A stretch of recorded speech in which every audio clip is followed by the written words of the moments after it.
कहानी यहीं खत्म। अब कभी किसी को कुछ पता नहीं चलेगा।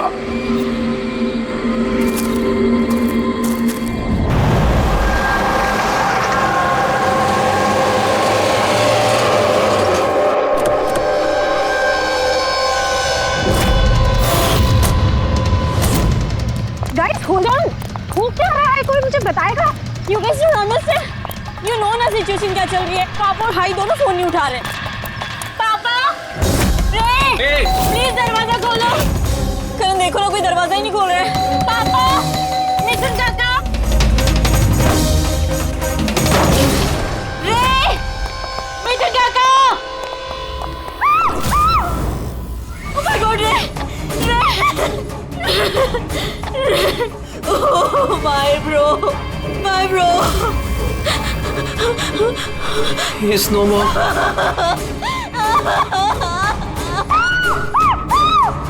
मिथुन काका,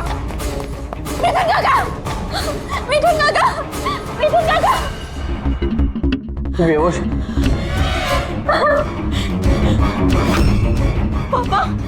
पापा।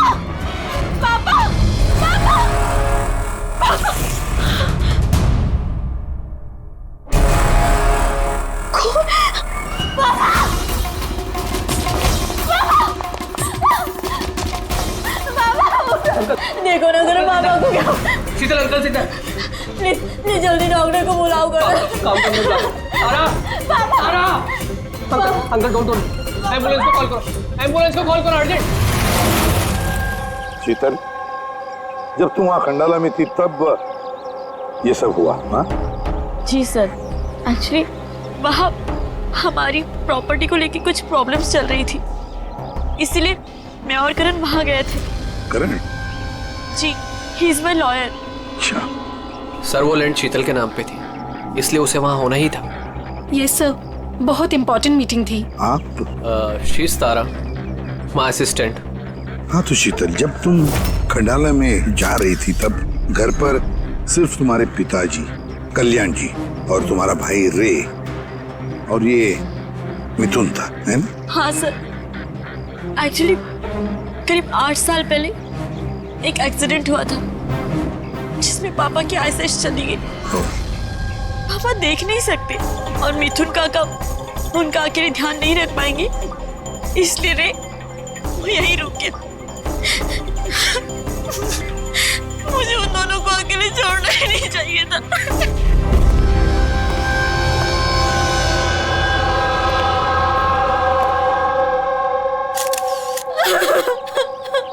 शांत हो जाओ। एक बात बताओ शीतल, अब तुम कह रही थी कि उनको अकेले छोड़कर जाना ही नहीं चाहिए था, क्यों? ऐसे क्यों लगा तुम्हें? क्या तुम्हें डर था कि उनकी दोनों की जान को खतरा है, ऐसे कुछ होगा? नहीं सर, पर इतना जरूर पता था कि रेंकी उसके फ्रेंड्स के साथ ना कोई बड़ी प्रॉब्लम चल रही थी। फ्रेंड्स के साथ? और वो लोग एक दूसरे को ब्लैकमेल कर रहे थे किसी चीज को लेके।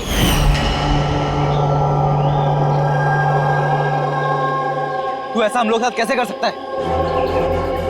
एक बार फिर से सोच ले रे, अगर यही तेरा फाइनल डिसीजन है तो जानता है कि क्या होगा। आई डोंट केयर, मैं तो सिर्फ सही टाइम का वेट कर रहा हूँ। पर अगर किसी को कुछ पता चल गया तो? तुम पागल हो गई हो क्या? अगर तुम ऐसे बिहेव करती रहोगी तो श्योरली किसी ना किसी को तो डाउट हो ही जाएगा।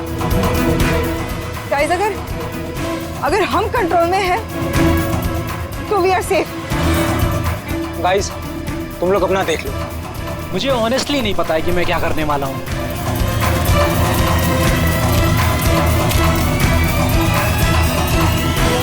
मुझे रे पे बिल्कुल भरोसा नहीं है। I can't trust him. अगर इसका मुंह खुला तो हम सब फंसेंगे, उससे पहले इसका मुंह बंद करना पड़ेगा। शीतल, जो भी तुम्हारे भाई के साथ हुआ उसका बहुत दुख होता है। I am so sorry. एक बार तुम्हारे पिताजी को होश आ जाए ना तो सारी बातें साफ हो जाएगी। वैसे मिथुन, कल रात तुम यहीं पर थे ना? क्या हुआ क्या, जरा ठीक से बताओ। शरीर पे कोई बड़ा घाव नहीं है, बस छोटी मोटी चोटें हैं, लेकिन हाँ फ्रैक्चर थोड़े ज्यादा है। समझ में नहीं आ रहा है इसकी मौत हुई कैसे? मैं अपना काम कर रहा था, अचानक लाइट चली गई और किसी ने मेरा मुंह बंद कर दिया। मैं बेहोश हो गया साहब। जब आँख खुली तो आप सामने थे। बाकी को कुछ याद नहीं आ रहा सर। ठीक है, रो मत। सर मौत की वजह तो पोस्टमार्टम के बाद ही पता चलेगी। कुछ समझ में नहीं आ रहा है सर। जिसने भी खून किया है सोच समझ के किया है, बड़ा ही चालाक है खूनी। एक काम करते हैं, इस घर को फिर से अच्छी तरह से चेक करते हैं।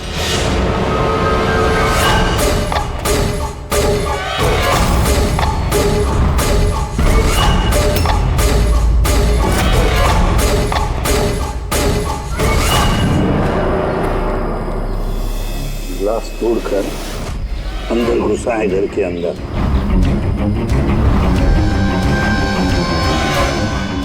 ये देखो खून लगा है उसका अंदर घुसते वक्त या भाग जाते वक्त।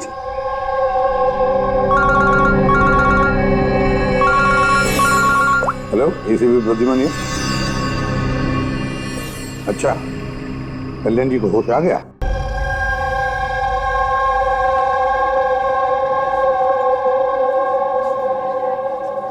पापा? कल्याण जी, मैं सीआईडी से एसीपी प्रद्युमन। आप मुझे बता सकते हैं क्या हुआ? मैं अपने घर पर था, मुझे तो सिर्फ आवाजें सुनाई देती। रे जोर जोर से चिल्ला रहा था, चीजें यहाँ वहां फेंकी जा रही थी, बहुत शोर था, पता नहीं क्या क्या हो रहा था। और फिर सडनली बाएं हाथ से कोई भागकर आया और उसने मुझे चाकू मार दिया, शायद बाएं हाथ से। और इससे पहले कि मैं रे को कुछ रे ठीक है, रे ठीक तो है? शीतल, शीतल, शीतल तुम कुछ बोल क्यों नहीं रही? हे भगवान, हे भगवान। जो भी कुछ हुआ हम उसे बदल तो नहीं सकते, लेकिन जिसने भी आपकी बेटी की जान ली है उसे सजा दिलाने की पूरी कोशिश करेंगे। हाँ कल्याण जी, आपने कहा कि कोई बाएं साइड से आकर उसने आप पर चाकू का वार किया है, लेफ्ट हैंड साइड से। ये कुछ खास बात याद आती है उस आदमी के बारे में? हाँ, कोई खास बात? हाँ, वो जरूर लेफ्ट हैंडेड था, लेफ्ट हैंडेड था वो। ये आप कैसे कह सकते हैं? सर मुझे पता चल जाता है, मेरी सेंसेस बहुत स्ट्रांग है। उसने जब मुझ पे वार किया मैंने उसका हाथ पकड़ लिया था और वो इतना स्ट्रांग था, वो जरूर लेफ्ट हैंडेड था सर, 100% लेफ्ट हैंडेड था। तो क्या डॉक्टर साहब ये जो जख्म है इनके शरीर पर वो वाकई किसी खब्बू आदमी ने बनाया? यस सर, घाव के निशानों के हिसाब से यही लगता है। चलो सर, कुछ तो सुराग हाथ लगा। हाँ, ये चारों के चारों दोस्त रे को धमका रहे थे। गड़बड़ है, कुछ न कुछ तो गड़बड़ जरूर है इन चारों में। तनिषा, अंकिता, विवान और सैम, उठाओ इन चारों को, उठाओ।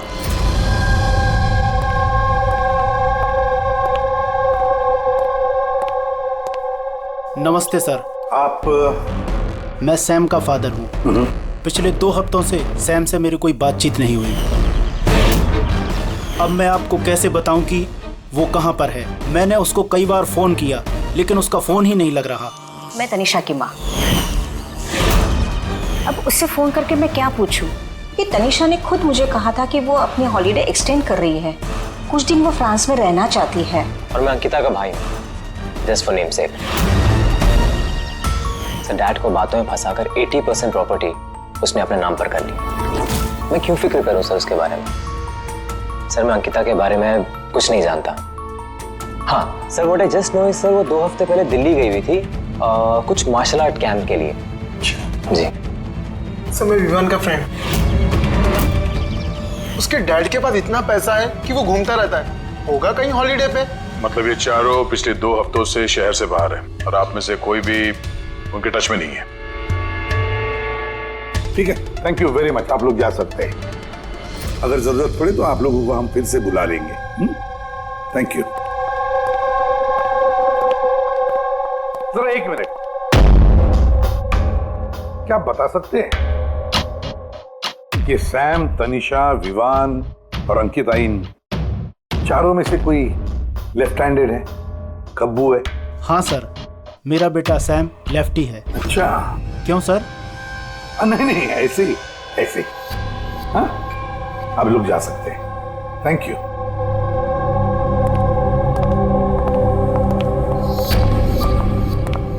सर कहीं ऐसा तो नहीं कि इन चारों ने मिलके रे को मार दिया हो सकता है सर, और उसी डर की वजह से ये चारों कहीं ना कहीं जाके छुप के बैठे होंगे।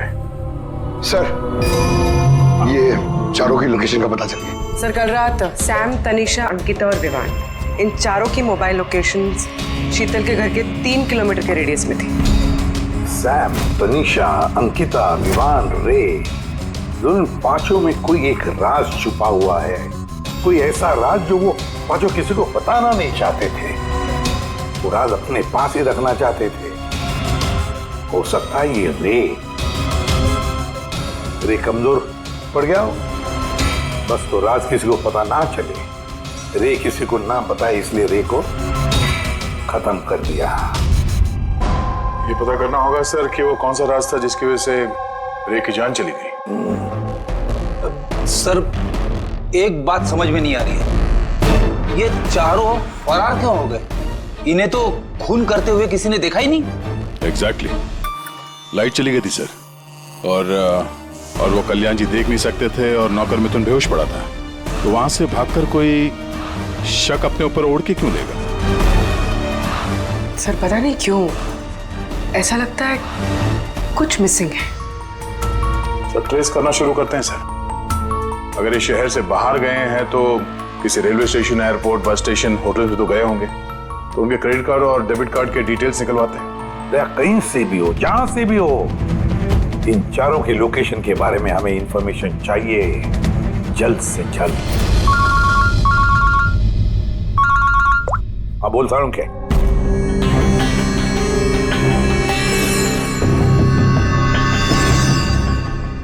यार सारुण के तूने इस कंकाल पे ये रेड मार्क्स क्यों किए? बस ये समझाने के लिए कि इस रे की हड्डियों का कैसे चूरा बना है। ये देखो, ये रे की हड्डियों का एक्सरे।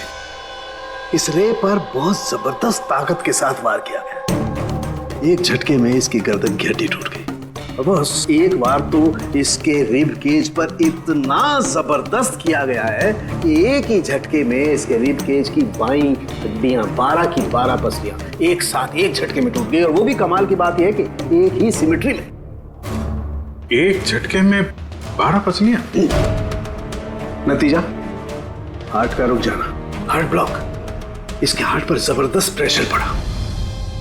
कमाल की बात यह है बॉस कि जितनी ताकत के साथ इस पर वार किया गया है, इतनी ताकत हाथों से या किसी भी हथियार से पैदा नहीं की जा सकती। इसे देख करके तो ऐसा लगता है जैसे खूनी जानता था बॉस। खूनी जानता था कि किस पॉइंट पर वार किया जाए कि एक ही झटके में सारी की सारी पसलियां एक साथ टूट जाए, एक सिमेट्री में। हाथों से कोई इतना फोर्स तो पैदा नहीं कर सकता। हाँ कर सकता है अगर कोई मार्शल आर्ट्स का जानकार हो तो, जैसे कुंग-फू, कराटे, ताइक्वांडो, इन सब में खास किस्म के मूव्स होते हैं जिससे इतना फोर्स पैदा किया जा सकता है। ये हो सकता है बॉस। अभी अटैक उसी ने किया जिसे मार्शल आर्ट्स की जानकारी है, जैसे आर्मी बैकग्राउंड का कोई। Martial arts? वो लड़की भी तो गई है ना दिल्ली में मार्शल आर्ट्स का कैंप अटेंड करने के लिए। क्या नाम है उस लड़की का? अंकिता। अंकिता के भाई ने तो हमें ये बताया। Sir what I just know sir, वो 2 हफ्ते पहले दिल्ली गई हुई थी कुछ मार्शल आर्ट कैंप के लिए। और सर कत्ल की रात उसका फोन शीतल के घर के आसपास ही था, उसी ने किया होगा। सैम के साथ मिलके।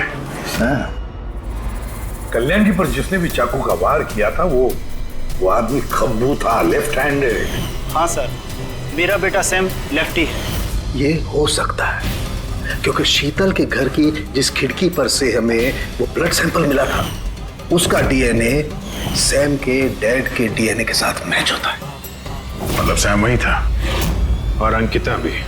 बस अब हमें ये पता लगाना है कि ये सैम, तनीषा, अंकिता और विवान इस वक्त है कहां पर।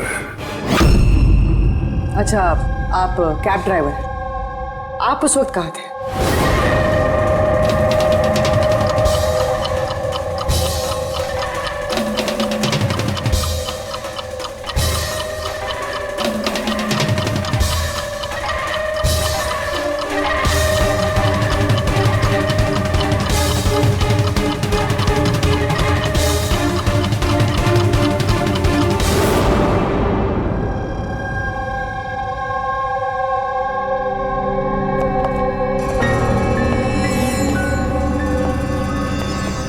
क्या हुआ? सर, सैम एक टूरिस्ट टैक्सी लेकर पूना चला गया। टैक्सी ने जहाँ उसे ड्रॉप किया उसका एड्रेस थोड़ी देर में मिल जाएगा। सर पिछले 24 घंटे में ये तनीषा ने पंचगनी में अपना एटीएम कार्ड 3 बार यूज किया सर। ये अंकिता तो बड़ी अजीब है। दिसंबर 2017 में इसने बोरिवली के ज्वाला डी मार्केट से 5 सिम कार्ड खरीदे थे। हाँ सर, ये वही जगह है जहाँ पे यूज सिम कार्ड मिलते हैं। और सर ये सब के सब 10 दिसंबर 2017 को महाबलेश्वर गए थे और 14 दिसंबर को लौटे। सर इन्हें लग रहा था कि इन्हें कोई पकड़ेगा नहीं, लेकिन इनसे एक गलती हो गई। ये जो अंकिता है सर, इसने जो सिम कार्ड्स लिए थे उसकी लोकेशन हमें महाबलेश्वर से 15 किलोमीटर आगे हाउस होल्ड में मिली। हाँ, brilliant job, absolutely brilliant job.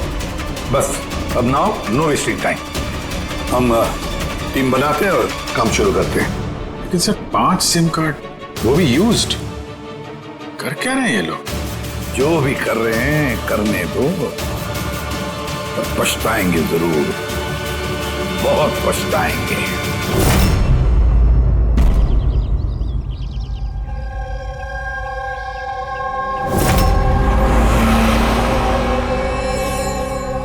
किसका फोन है? किसी विवान का है। विवान का कैसे हो सकता है? तुमने ठीक से सुना ना? अब उसने विवान कहा तो विवान ही होगा, मुझे क्या पता, आप बात करो। हेलो, कौन बोल रहा है? दूर, मैंने बोला था कि आज के बाद हम कांटेक्ट में नहीं आएंगे, तो कॉल क्यों किया? और तुझे पता कैसे चल रहा कि मैं यहाँ हूँ? ओके, तो वहीं रुक, मैं आ रहा हूँ।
बीच रास्ते इसकी बॉडी मिली है सर। किसी ने दिन दहाड़े भरे मार्केट में गोली मारी। लॉन्ग डिस्टेंस शॉट था, ऑब्वियसली स्नाइपर होगा। स्नाइपर लॉन्ग डिस्टेंस से गोली चलाई, मतलब किसी को पता भी नहीं चला होगा कि गोली चली कहां से और फिर गोली चलाई किसने। Anyway, thank you very much. जी सर। सर हम लोग तनीषा तक पहुंचने ही वाले थे कि किसी ने इसे भी मार दिया। वही तो सर, ये इत्तेफाक तो नहीं हो सकता सर।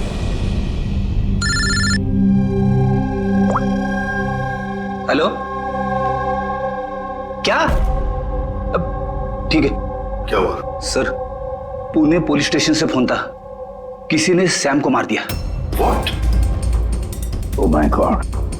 सर, वो जिस लॉज में रुका था उसी लॉज के पास। सर, ये जरूर विवान और अंकिता का ही काम है।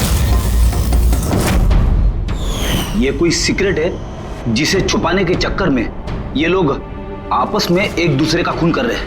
अपनी जो भी है उसे पता कैसे चलता है कि हम किसके पास जाने वाले हैं? 4 में से 2 बच गए हैं, विवान और अंकिता।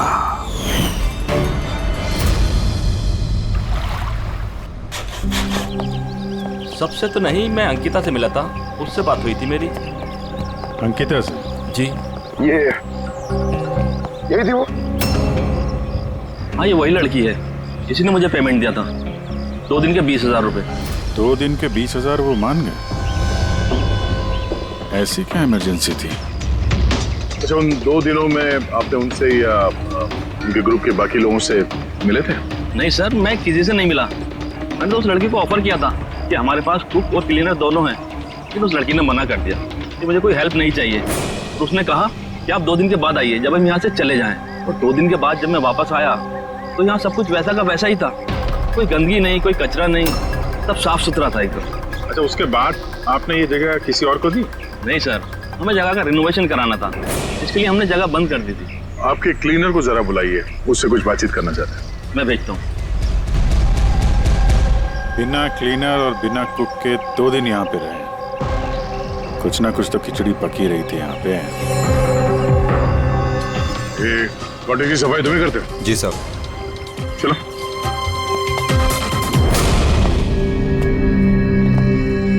अच्छा, जब वो 5 लोग यहाँ से गए, उसके बाद जब तुमने यहाँ की साफ सफाई की तो कुछ मिला इधर उधर या कुछ अजीब लगा तुम्हें? नहीं सर, वो लोग तो बहुत अच्छे थे, जाने से पहले पूरी जगह को एकदम चकाचक साफ करके गए। पता नहीं कौन सा साबुन, क्या डिटर्जेंट यूज किया, पूरा घर चमका दिया था। वाह, हाँ, सफाई हो रही है। ये कौन सा डिटर्जेंट है मैडम जी? अरे कुछ नहीं, वो रात को पार्टी हुई थी ना तो ज्यादा गंदा हो गया है। तुम लोग, हम कर लेंगे। बस साफ कर दो। एक मिनट। ये लो, ये लेके जाओ। हाँ, जाओ।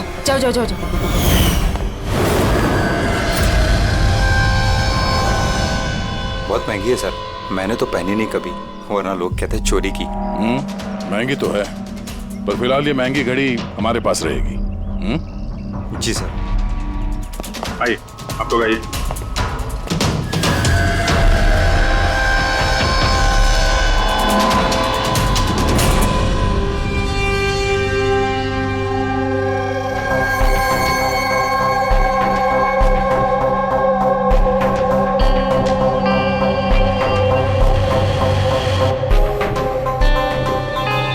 सर, सैम, तनीषा और रे तीनों का तो मर्डर हो गया है।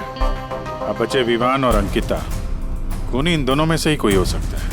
ये विवान ही होगा, उसी ने सैम को फोन करके लॉज के बाहर बुलाया था। तो जो भी हो, उसे पता कैसे चलता है कि हम कहाँ जाने वाले हैं? और जब भी हम वहां पहुंचते हैं तो उससे पहले ही वो वहां पहुंचकर फोन करके निकल जाता है। सैम किस लॉज में ठहरा है और तनीषा रोड पर कहाँ मिलेगी, ये सारी इंफॉर्मेशन तो हमारे पास थी ना, उन तक कैसे पहुंची? सर, शायद वो लोग एक दूसरे के कांटेक्ट में हो। नहीं पूर्वी, बिल्कुल नहीं, क्योंकि लॉज के मालिक ने बताया कि सैम को जब विवान का फोन आया तो सैम को झटका लग गया। मैंने बोला था कि आज के बाद हम कांटेक्ट में नहीं आएंगे। कॉल क्यों किया? बॉस, क्राइम सीन पर ये जो शोपीस मिला है, इस पर ऑक्सीजन प्रोड्यूसिंग डिटर्जेंट मिला है। इसे ऑक्सीजन प्रोड्यूसिंग डिटर्जेंट से साफ किया गया है। ये क्या है? फ्रेडी, एक ऐसा डिटर्जेंट होता है जिससे सारे के सारे एविडेंस एकदम साफ किए जा सकते हैं, खून के निशान तक। हमें कोई डीएनए नहीं मिल सकता। मतलब सर ये हॉलिडे होम में खून हुआ था? एग्जैक्टली। और हाँ, ये घड़ी, इस पर अलग अलग लोगों की उंगलियों के निशान तो हैं ही, साथ ही इस पे मुझे किसी का डीएनए भी मिला है। तो शायद रे इसी खून का पर्दाफाश करने वाला होगा। पूर्व एक काम करो, ब्यूरो में जाओ, खून की रिपोर्ट्स चेक करो, मिसिंग पर्सन्स की रिपोर्ट्स चेक करो, देखो किसी भी रिपोर्ट में इस घड़ी का जिक्र किया है क्या। यार इन 5 में से बचे हैं 2, विवान और अंकिता। अगर खूनी विवान या अंकिता को कांटेक्ट करना चाहे तो फिर वो जो 5 यूज्ड सिम कार्ड्स है ना, वो इनके पास होंगे। उन्हीं में से किसी नंबर पर वो फोन करेगा, है ना? वो नंबर ट्रैक करते हैं। सर, तनीषा का खून हुआ पंचगनी में, सैम का खून हुआ पुणे में। दोनों जगहें 100 किलोमीटर दूर, जबकि खून हुए सेम टाइम पे। और एक ही टाइम पे कोई 2 जगहों पे कैसे हो सकता है सर? कोई तो है जो इस प्लान में शामिल है। मान लिया गया कि कोई और है इस खूनी के साथ। एक बार ये विवान और अंकिता हमारे पंजे में आ जाए ना, तब सारे सवालों का जवाब मिल जाएगा। एक काम करो अभिजीत, साइबर डिवीजन से एक हैकर को बुला लो।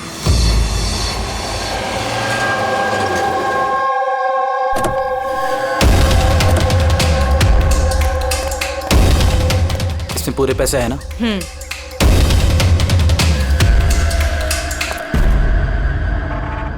एक मिसिंग रिपोर्ट तो दर्ज हुई है जिसमें इस घड़ी के बारे में लिखा हुआ है। कोई रणधीर कुमार नाम का एनआरआई था। कब फाइल हुई थी report?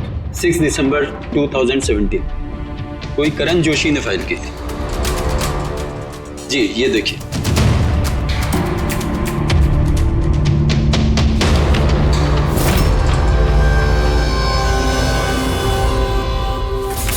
Thank you.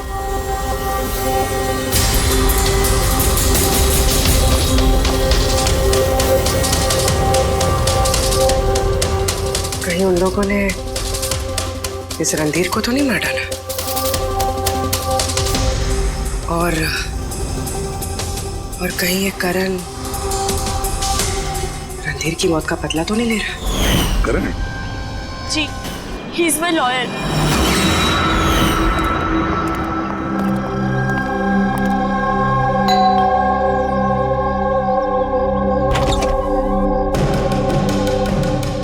Good to see you. I hope इसमें पैसे पूरे हो गए। हाँ, पूरे पैसे हैं। आओ अंदर। देखो, हम लोग जहां भी जाते हैं उससे पहले खूनी को कैसे पता चल जाता है? मे बी आप लोगों की लोकेशन कोई ट्रैक कर रहा था।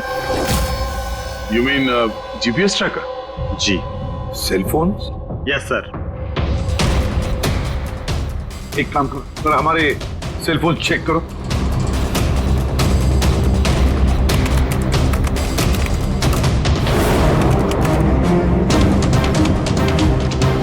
तुमने पैसे मांगे थे, हम लेकर आए हैं। अब वो एविडेंस दो और सब खत्म करो। खत्म करूं? जैसे तुम लोगों ने रणधीर को खत्म किया था। करण, हमें सबूत दो। देता हूं, लेकिन उससे पहले मैं तुम्हें किसी से मिलाना चाहता हूं। कौन? बुलाता हूं।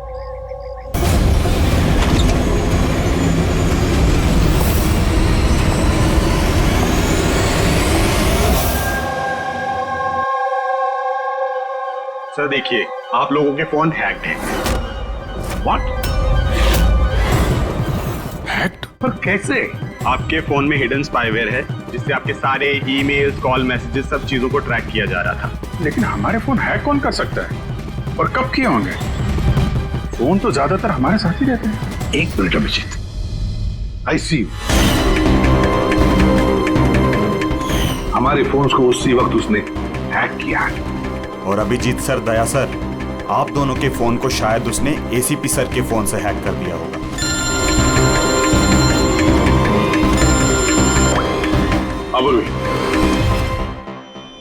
करण मरने वाले से रिलेटेड है?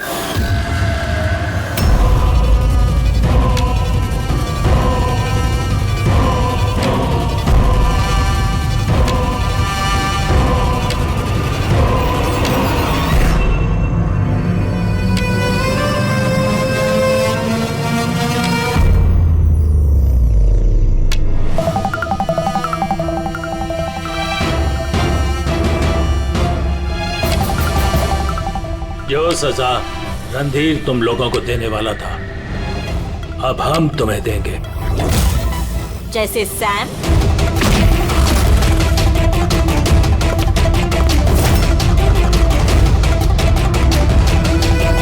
तनिषा और रे को दी। अब तुम दोनों की बारी है। तभी रणधीर की आत्मा को शांति मिलेगी। इसी घर में मारा था ना तुमने रणधीर को?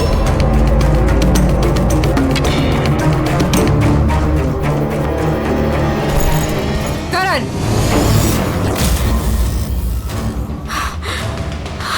तुम्हारे पास कोई सबूत नहीं है ना?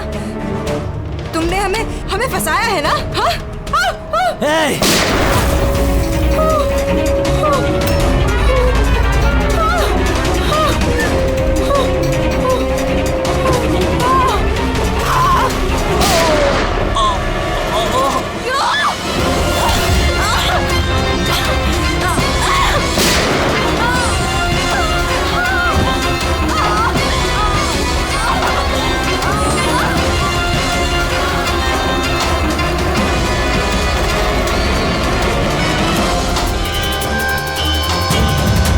तुम्हें क्या मालूम?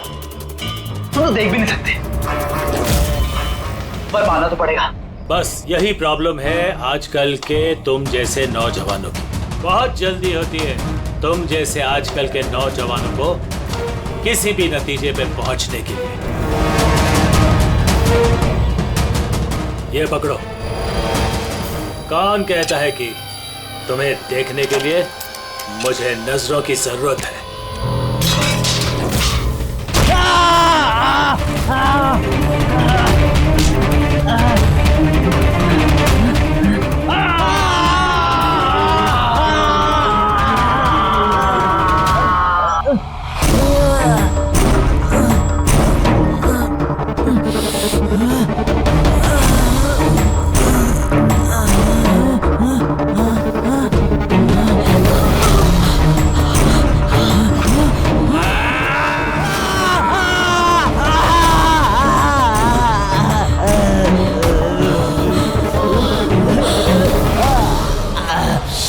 शीतल बेटा, तुम ठीक तो?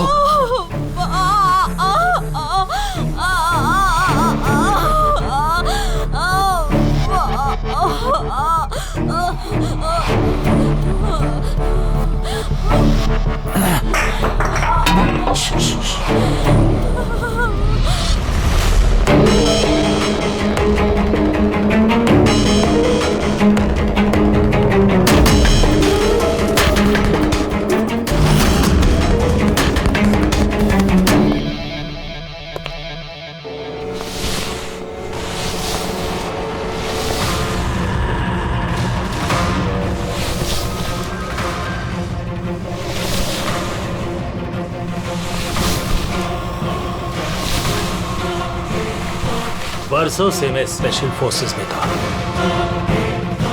दुश्मनों को तो मैं चुटकी भर में सूंघ कर निकाल देता था। फिर तुम तो बच्चे हो।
बताओ उसको। मैं तो अंधा हूं ऑफिसर, लेकिन आप देखकर बताइए कि मैंने उसका सारा शरीर बेकार कर दिया है या नहीं, या दूं एक और?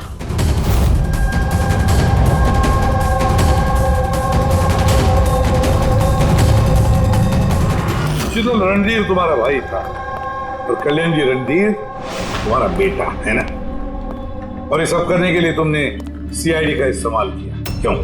सही समझा आपने। रणधीर शीतल का भाई था और मेरा बेटा। यानी रे का भाई?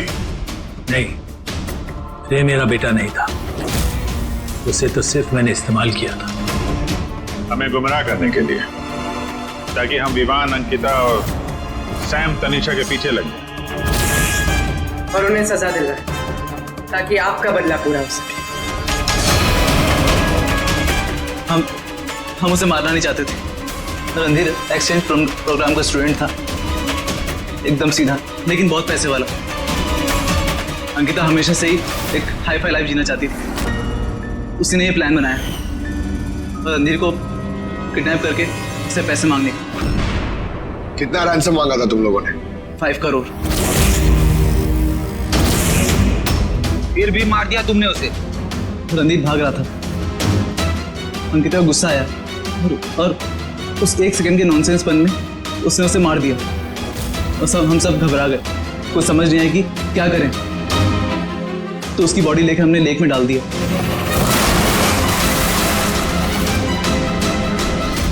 रे को ये बात हजम नहीं हुई है, और यहीं पर तुम्हारा प्लान गड़बड़ हो गया। सर, वो रणधीर की इंडिया में सारी रिस्पॉन्सिबिलिटी मेरी थी। कल्याण अंकल और शीतल तो न्यूयॉर्क में थे, लेकिन रणधीर का केयरटेकर मैं यहाँ था। इन लोगों को पैसा देने के बाद भी इन्होंने रणधीर को नहीं छोड़ा, मार दिया। तो मैं घबरा गया, मुझे कुछ समझ नहीं आया। फिर एक